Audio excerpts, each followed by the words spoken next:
আজকের দিনটা আমি অনেক সকালবেলায় ঘুম থেকে উঠেছি, কিন্তু আমার মন মানসিকতা একদমই ভালো ছিল না, কারণ রুদ্র আজ চলে যাবে মাসি বাড়ি। কোথায় যাবে আমাকে একটু বলো। উপবাড়ি যাবো। কোথায় যাবে বলো, উপবাড়ি। ভালো করে বলো। তোমাকে আমি নেবো না। আমাকে নেবে না? না। যাও, তুমি চলে যাও। তোমরা নিজের মুখেই শুনলে, রুদ্র বলল অপু বাড়ি, অর্থাৎ আমার মিশন নাম, সেই কথাই বললো আমাকে। রুদ্র বাড়ি থেকে চলে যাবে, অনেকটা মিস করবো ওকে। আমি রুদ্রকে ছাড়তে চলে এলাম রাস্তা মাসি বাড়ি। রুদ্র একা যাবে না, যাবে বৌদি এবং মা। আমি সবাইকে ছাড়তে চলে এলাম রাস্তায়।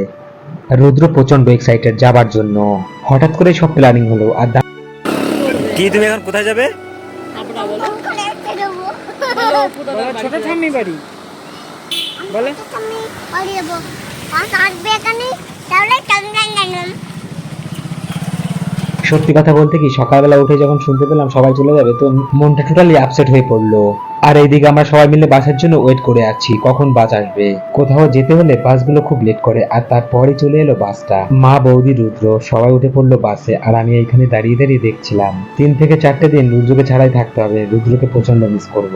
বাসটা ধরে সোজা চলে যাবে বনগা, আর বনগা থেকে সোজা একটা ট্রেন ধরে চলে যাবে হাবড়া। হাবড়া হচ্ছে আমার মাসি বাড়ি। আমি রুদ্রকে বাই বাই টাটা দিয়ে এইখান থেকে সোজা চলে গেলাম বাড়ির দিকে।